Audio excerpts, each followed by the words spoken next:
పేదరికం ముందు ప్రతిభ గెలిచింది. ప్రతిభకు పేదరికం అడ్డురాదని మరోసారి రుజువైంది.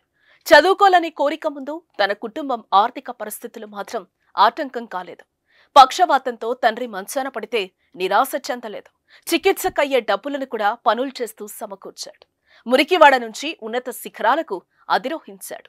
పని చేస్తూ చదువుకొని ఉద్యోగం పొందాడు. తన ప్రతిభతో పేదరికాన్ని అడ్డంకులను జయించి ఆర్మీ ఉద్యోగానికి ఎంపికయ్యాడు ఓ యువకుడు. ఆ కథేంటో ఇప్పుడు చూద్దాం.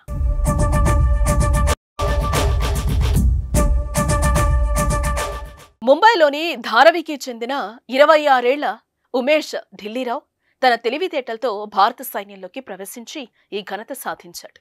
తన తల్లి సోదరితో సహా కుటుంబంలోని 9 మంది సభ్యులు చెన్నైలోని ఆఫీసర్స్ ట్రైనింగ్ అకాడమీలో శనివారం జరిగిన పాసింగ్ అవుట్ పెరేడ్కు హాజరయ్యారు. అయితే ఆర్మీలో చేరడానికి ముందు ఉమేష్ పేదరికం, దురదృష్టం వెంటాడాయి.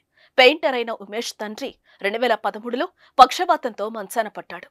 గత మార్చిలో అతడు ఆర్మీ శిక్షణకు రిపోర్ట్ చేయాల్సిన ఒక రోజు ముందు గుండెపోటుతో మరణించాడు. కానీ దుఃఖాన్ని దిగమింగుకుని ఆర్మీ శిక్షణలో చేరాడు.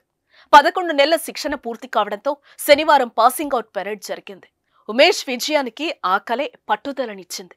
చదువుకొని ఉద్యోగం సాధించాలని నిశ్చయించుకున్న అతడు తల్లిదండ్రుల పరిస్థితి తెలిసి పనిచేసుకుంటూ విద్యను కొనసాగించాడు. టాటా ట్రస్ట్లు, పిఎఫ్ దావత్ ట్రస్ట్, మహాలక్ష్మి ట్రస్ట్ నుంచి స్కాలర్షిప్లతో పాటు స్థానిక సైబర్ కేఫ్లో పనిచేస్తూ చదువుకున్నాడు. బీఎస్సీ, ఎంఎస్సీ కంప్యూటర్స్ పూర్తి చేసిన తర్వాత టీఎస్సీఎస్లో 3 ఏళ్లు పనిచేశాడు. కుటుంబ బాధ్యత మొత్తం తన భుజాలపై వేసుకుని కుటుంబ పెద్దగా మారాడు.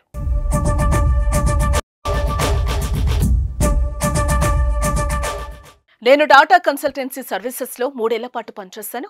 ఆ తర్వాత వారాంతాల్లో బ్రిటిష్ కౌన్సిల్లో పనిచేశానని చెప్పాడు అతను. ఎన్సీసీలో శిక్షణ, రక్షణ దళాల్లో చేరాలని ఆసక్తిని పెంచింది. నేను 13 ప్రయత్నాల తర్వాత సర్వీసెస్ సెలక్షన్ బోర్డు పరీక్షల్లో అర్హత సాధించాను. సీక్రెట్ విషయం కాబట్టి నా పోస్టింగ్ గురించి చెప్పలేను. ఐటీ దళ యూనిట్లో అనుబంధంగా ఉన్నానని చెప్తే సరిపోతుందని పేర్కొన్నాడు. ధారావి చుట్టుముట్టే విపత్కర పరిస్థితుల గురించి కూడా ఉమేష్ తెలిపారు. ధారావిలో నిరుద్యోగిత రేటు అధికంగా ఉంది.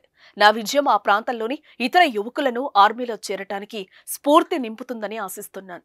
ప్రస్తుతం వారికి దాని గురించి పెద్దగా తెలియదు. చాలా మంది ప్రజలు ఆర్థిక సంక్షోభాన్ని ఎదుర్కొంటున్నారు.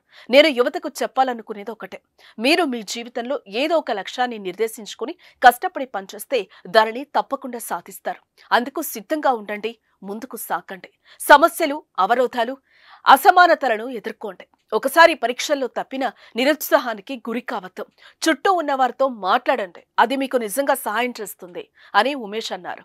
నిజంగా ఎన్ని కష్టాలు అనుభవించి ఉద్యోగం పొందిన ఉమేష్కు అభినందనలు.